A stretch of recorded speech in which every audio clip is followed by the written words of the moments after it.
Hello, and welcome to Giving Ventures, a podcast to help you grow your giving and change the world for the better. Each episode, we share innovative charitable efforts leveraging private philanthropy to solve public problems.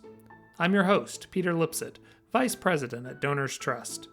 This show is a product of Donors Trust, the oldest and largest donor-advised fund focused on helping conservative and libertarian donors of all capacities simplify, protect, and grow their giving. My colleagues and I talk with a lot of groups doing great work. This show lets us share a bit of what we learned with you, so you can discover new projects for your own philanthropy. Earlier in November, we as a nation honored the service of the men and women of the military with Veterans Day, as we do every year. Donors Trust clients have donated millions of dollars to dozens of veteran and military-related causes over the years, and so I figured it would be easy to make an episode exploring a few popular groups in this arena. Well, it turns out it was much more difficult than I expected.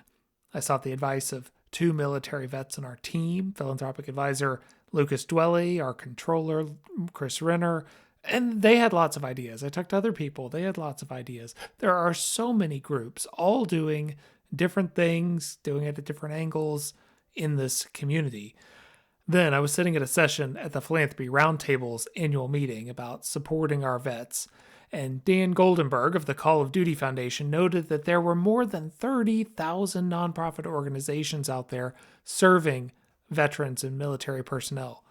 And that is why I was having such trouble pinning down who to feature. So instead, I'm taking a slightly different tactic with this episode. Rather than highlight a few specific groups, we're going to do a broad look at how those of us who are interested in supporting veterans and their spouses and active duty military personnel can use our charitable dollars in a smart and strategic way, no matter what segment of this arena we hope to support. Helping us in this exploration is Marcus Ruzek. Marcus's expertise comes in two ways. One is his 13 years in the Army, and more recently, it comes from his work as the Senior Program Director overseeing military giving, among other giving areas, at Bernie Marcus's foundation down in Atlanta. Marcus, you are uniquely qualified to talk about these issues.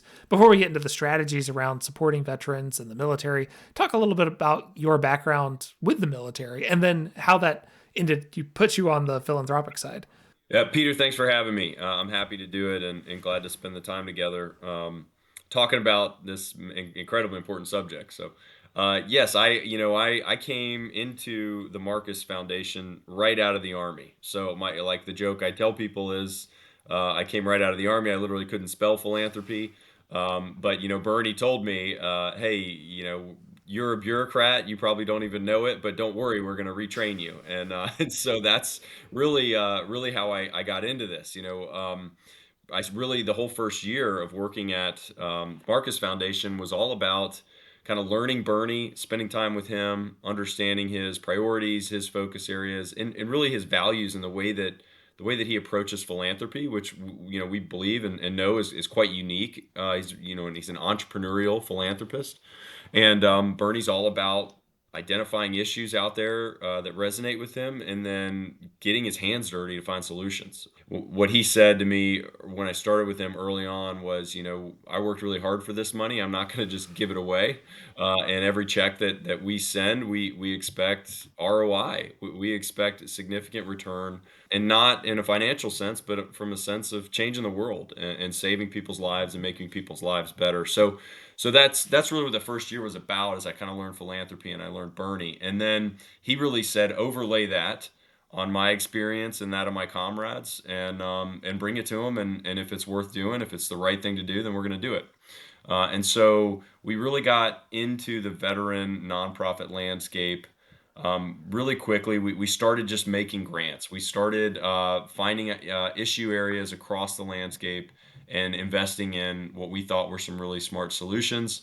Across that time, we probably funded 40 to 50 different organizations, and funded across the spectrum: homelessness, employment, supporting veterans in education, caregivers, taking care of the families and active service members, care for the wounded, We also did a lot of work around invisible wounds of war and traumatic brain injury, post-traumatic stress, and really we learned a lot. We had some successes, we had some failures, and that really informed the way that we would eventually kind of pivot and go very narrow and very deep into the invisible wounds of war work by starting a national network. So that's kind of a quick background. Like I said, we funded a lot of organizations. What's also been a lot of fun is there's a small community of other funders, foundations, and individuals who give to military and veteran causes.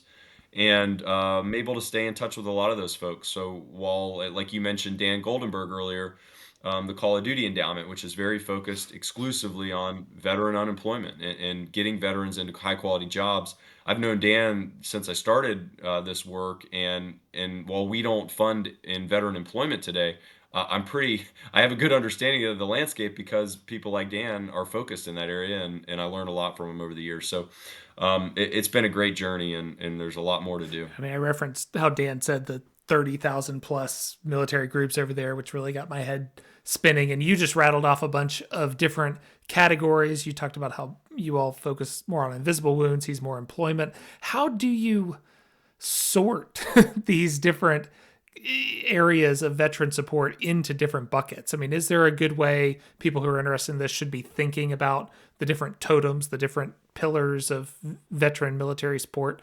Absolutely, Peter. I mean, this was really hard to navigate right out of the gate, right? Because if you're just like, all right, I want to help veterans, it's pretty daunting to look at tens of thousands of organizations around the country that claim to serve veterans, and not to mention, there's also been a handful of organizations that have just done wrong, right? Right. They've raised money around this issue area, and ultimately were found to be fraudsters and are no longer around. So it is hard to kind of navigate. I can tell you that some of the main areas, and really, I would break the organizations down based a lot on the era of veteran that they serve. So when I say era, it's World War II, it's Vietnam, it's the younger generation of veterans or Gulf War era veterans, the War on Terror. I think that a lot of them will focus specifically on a generation of veterans or on an era. In addition, there's groups that exclusively are going to do homelessness and work tirelessly on that issue. There's groups that are going to focus on substance abuse and addiction, or veteran employment, or getting veterans active in community again and connecting them to their communities. So I think there's a lot of different approaches, and really, what I try to tell people a lot is that veterans are really it's just in a great cross section of America, right? So when you look at any issue in America, name it, right? Substance abuse, homelessness, etc. You really can look at groups or programs that do very good work in those areas, and if you're already funding in that area, and you can incentivize those groups to focus on veterans, because veterans potentially have those same issues. Now, there are some things unique to veterans, which I think we'll talk about today. But in general, I think a good practice that I learned early on was don't try to create something new. Clearly, with this many organizations out there, we don't need that. We don't need any more. Really, just find really great programming and pinpoint it to the right population. In this case, veterans. So I think there's a lot to learn, but yeah, it is. It's tough to sort, and I will tell you one great resource that I think is still very relevant. This book is about 5 years old now, but the Philanthropy Roundtable put out a wise giver's guide to veterans philanthropy. It's called Uniform Champions by Thomas Meyer, and I think it's about 5 years old. It's still a very good resource, even though a little bit dated at this point. No, it's a great reference to a good resource. That's really good. And you mentioned the different eras. I think that's so interesting. And again, to be clear, so everyone knows, like I have no military background. This is not something I speak from experience on. And so, A, Grace, if I just completely butcher how we say some of these stuff, but B, I just kind of come from it from ignorance. And when you and I were younger, a vet was World War II, it was Vietnam, it was Korea, but now my two colleagues, they're all veterans of the global war on terror. This kind of all-encompassing fight that's been going on, in theory, has wound down. How has that changed? How has this new crop of veterans changed philanthropy towards that sector overall? Yeah, dramatically. I mean, it's a great question to ask because I think the younger generation of veterans is dramatically different and faces a different set of issues than some are the same, but a significant societal difference. is the way that we were received. I mean, like, let's look back at the Vietnam era. Two very distinct differences. Number one, they were drafted. I mean, that it was massive conscription to man a war that went on very long, with a rough ending. So there's a pretty interesting parallel to what happened in Afghanistan just a couple years ago. But number one, they were drafted, and number two, they came home to a not so welcome. The protests that were going on and the way they were treated is really a shame on our country, and something that I still don't think has been fully repaid and recognized. And I am grateful for the Vietnam era veterans. My father-in-law fought in Vietnam, and because of what they endured when they came home, uh, my cohort of veterans, my generation, has been received with totally open arms. And so I will say this, that since 9/11, I think that our country has realized you might not have to support the war itself, but we always support the warrior. And so I think that's great. And I think that's part of the reason we have so many organizations now, is because you have a grateful nation. And yet, you have a grateful nation that is very disconnected from the military and from its veteran population. So, about 3.1 million veterans served in either Iraq or Afghanistan over the last 20 years. That's less than 1% of our nation's population. And it's been fought by all volunteers, which is truly amazing. I mean, it's the longest sustained military conflict in our nation's history, and it's been fought by all volunteers. And that's something to be recognized and really acknowledged. But I think that what the adverse effects of that is that we've created this, what we call the civilian military divide, where when you and I were kids, like you said, Peter, if someone came into the class and said, raise your hand if someone in your family served in the military or is a veteran, I would have ventured to say more than half the hands would have gone up. You do that in a K through 12 classroom today, if you get one, you're in luck, right? Because the all volunteer force has just really segmented military service to a small percentage of our population. And while they come home to welcomes and open arms and thank you for your service, uh, there's a big disconnect and a lack of understanding with the challenges that they face and the work that they had to do overseas, to the general population. And what I think is a really siloed society, right? We've lost a lot of community from the way our society has evolved over the years, and social media and living online. And veterans, in a lot of ways, lived shoulder to shoulder with their comrades in combat and really experienced this intense level of community and life together, dependence on one another, and in the team aspect. And to come home to what is now kind of a pretty siloed society can be very sad, and has caused a lot of veterans to struggle in a unique way that I find different from previous generations. So. It's an interesting point, and it kind of segues into something that I heard you talk about, which is some of the waste, fraud, and abuse that we've all heard about the $6,000 toilets, et cetera. Like, the defense always has this kind of question of waste over it, but it has now come into some of the VA system and some of the things that, in theory, the complex itself should be taken care of, and yet now all these nonprofits exist to support these veterans, the mental struggles that they have, the homelessness, even in medicine, etc. But then there's some waste, fraud, and abuse within all that. I'm not quite capturing a question here, but I've heard you speak eloquently for it, so I'm going to lean on you to speak eloquently. Like, what are these practices that are creating some of these problems that we really need to look out for? Yeah. So, I mean, I think number one, the VA system is antiquated. It's not set up or established or incentivized to properly care for veterans. There's too many special interests that surround it as the largest government healthcare system. So I think number one, that's an issue that just is a breeding ground for fraud, waste, and abuse, and just in general bad care and wasted money.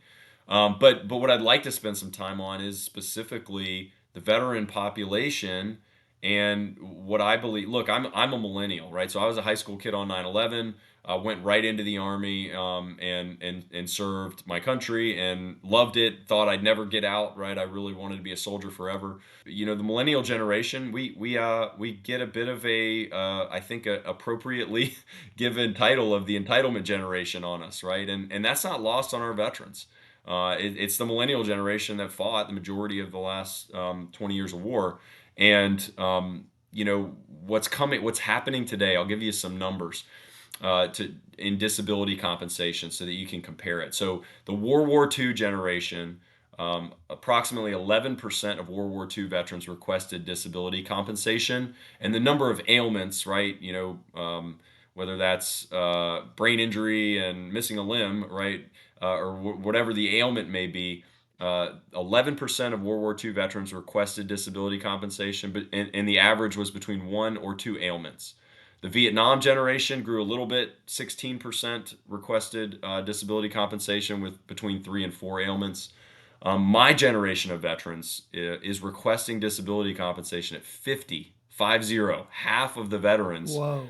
that serve, whether they went to combat or not, are requesting disability compensation with an average of between 9 and 12 ailments.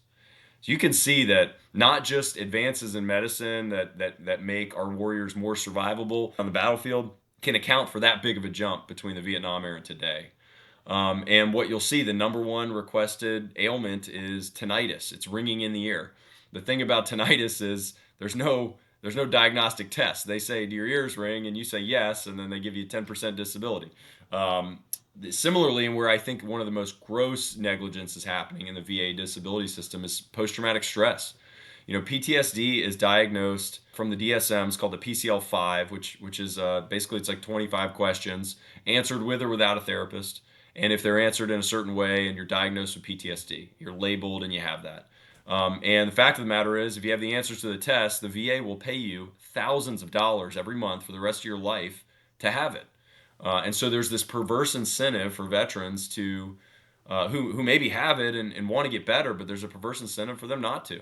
And so the healthcare system, which is tied through disability compensation, it's the only way to get these injuries cared for is to apply for disability compensation. So I think there's a huge burden on the actual system. The VA system needs to be updated, needs to change. But they're also we've got a problem with the entitlement mentality. It's not lost on our veterans, and they're taking advantage. Not everybody, obviously. This system exists for a reason and needs to be there, but there are some that are taking advantage. Those are shocking numbers, though, and so often on the Giving Venture show, we're looking at policy groups, etc. I promise listeners we are going to get into some of the non-policy groups, but there is a need for some changes, as you say. Are there any groups out there that are actually working to fix some of those injustices, some of those structural problems within the VA system, within just the way the system is set up from a policy perspective?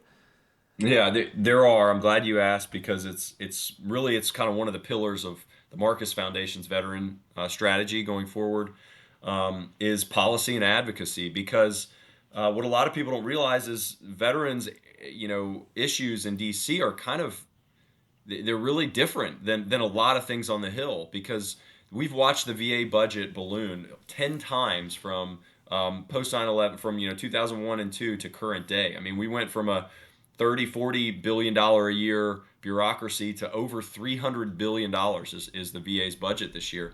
Most of that money going to pay compensation for disability. So that doesn't happen without Congress approving massive, increased budgets year over year, right? And so, how did that happen? That happened because the older school groups that support the veteran community, which are groups like the American Legion, the VFW, Disabled American Veterans, etc. These organizations really hold all of the voice in Washington, D.C. And their answer has been to Congress: more funding, more funding, more funding. And it's just gone up and up and up.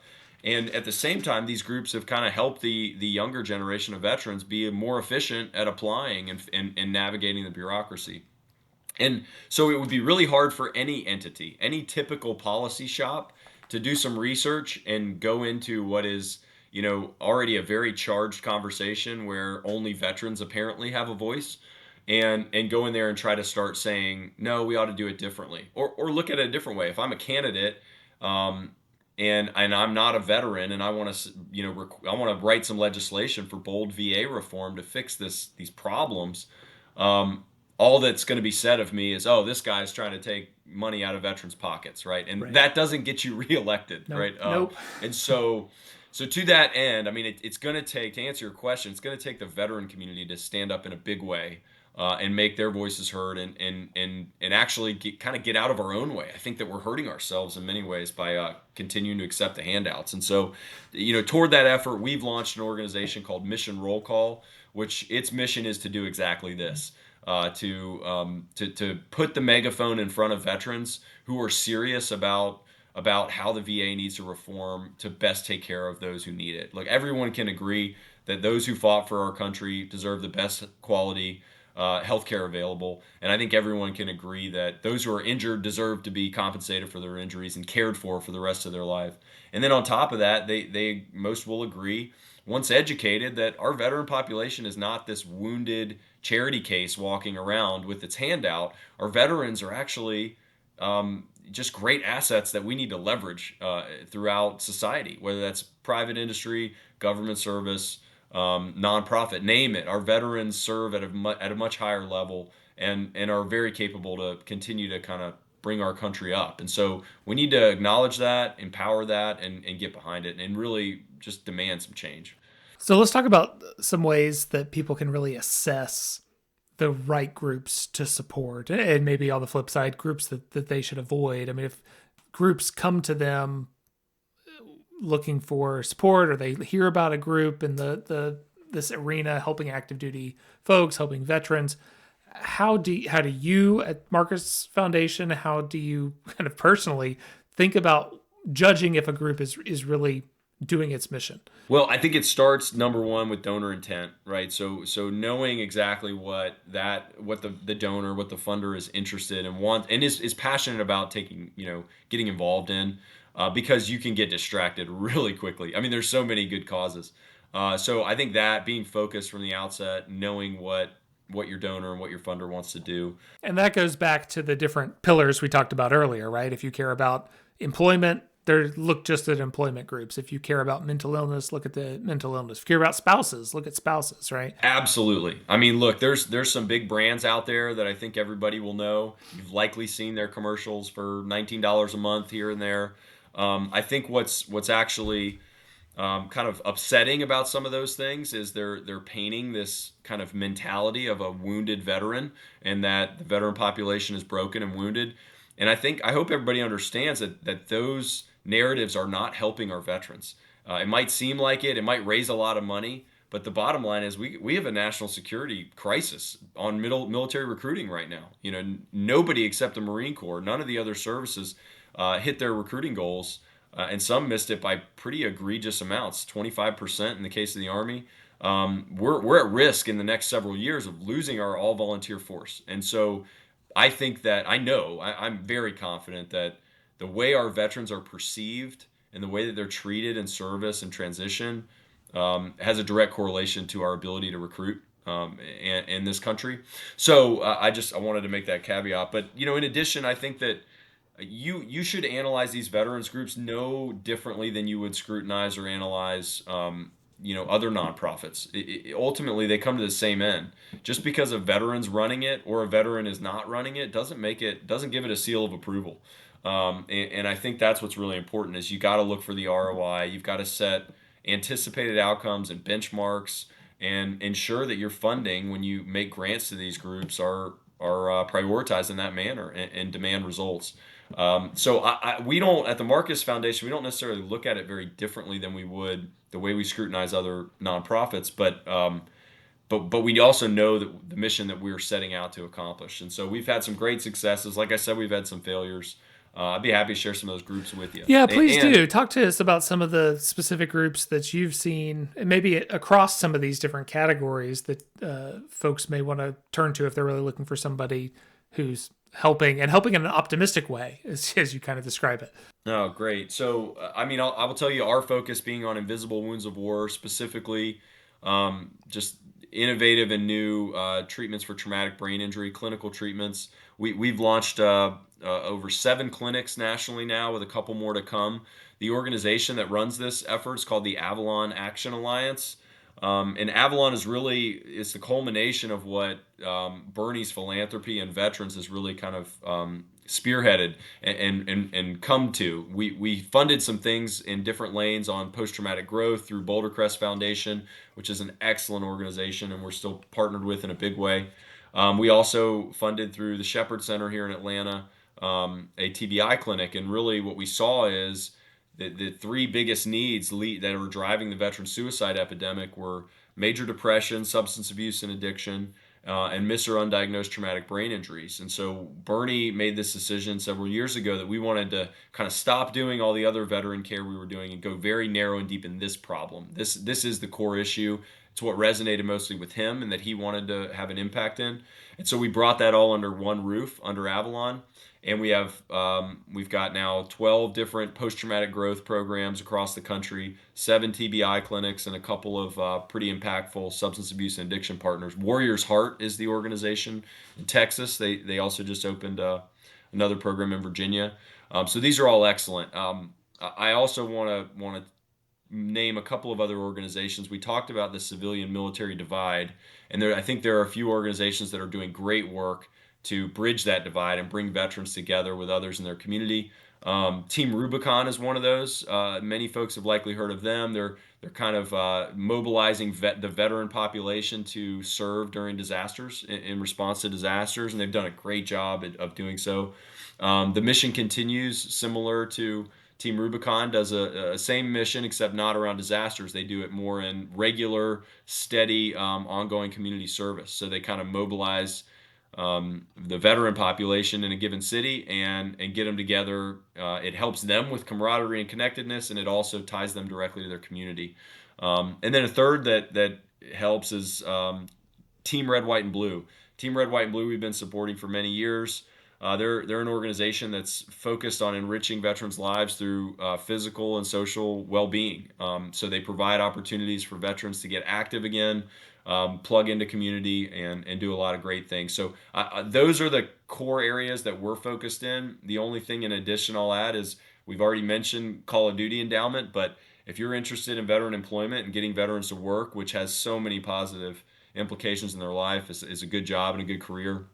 Nobody does that work better than Call of Duty endowment. What about groups that are helping active duty military? We focus a lot on veterans, but obviously there's Mhm. people all around the country, and frankly, based on the geopolitical situation right now, could be more. Are there groups out there that are really helping our active duty members? Absolutely, and I will tell you, like Avalon, for example, we are also receiving and taking care of some of the active duty members. Now, most of them are still on active duty, but they're either about to retire or they're being processed out for medical reasons, and we're able to kind of bring them in for their care. But I think more holistically, taking care of military families and taking care of the active force.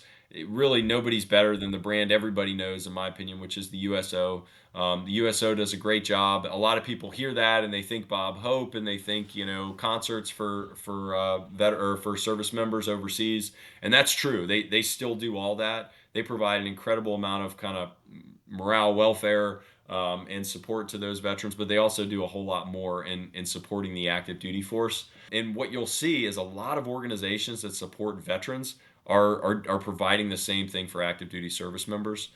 So I do think that the community, like when I talk about it, I try to talk about the military and the veteran community because they really are one. That's some great advice. Anything as we wrap up here we didn't touch on that people should really keep in mind as they try towards this goal to support the veteran community, support the military community with their philanthropic dollar? Yes, Peter. I mean, I'd encourage everybody to please get in the game. I mean, I will tell you that there's definitely a sense that, oh, the wars are over, and our veterans got to be okay because the wars are over. And I can just tell you, as a veteran myself, who's fought in those wars, and as someone who's now given the last decade to building systems of care and support for veterans, we really are on the receiving end of what is the tidal wave. Veteran suicide data is not getting better; it's getting worse, and there's really a need. The need is critical, and like I said, I would argue that it is a national security need. It's not just doing the right thing to take care of those who served. It's also paramount for our country. Gary Sinise Foundation also does great work for active duty and veterans. And Gary has a great quote. He uses a Coolidge quote that he says that a nation that forgets its defenders will itself be forgotten. I think that's incredibly important. And so I would encourage people to kind of get in this game. It's important. We need you. There's a lot of organizations that are worthy of your support and need it. And then lastly, I mean, Peter, frankly, any of your listeners, if they can reach out to you, if they really do want help or want to talk to somebody, I'd be happy to work with any other funders that are interested in kind of getting into support. So feel free to hand out my contact info. I'd be happy to talk to people. Well, it's generous of you. I would expect nothing less from a fine, upstanding guy like you. And this is really great. This is really great advice, and such a challenging area to really get one's hands around, as I've found firsthand, as you have found firsthand, working with Bernie there. But so important, and the need will always be there as long as we have a military, and may we always have a strong military. The need's going to be there to support our veterans, to support our active duty folks. And so thank you, Marcus, for all that you were doing and all you shared with us today. Thanks for having me, Peter. Really enjoyed it.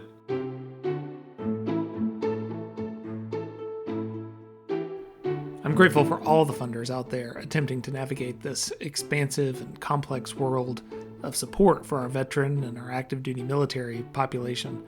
Marcus gave us a lot to think about, from the array of challenges put up by an inefficient VA system to the changing demands of this new generation of veteran coming out of the global war on terror, as well as this growing military-civilian divide.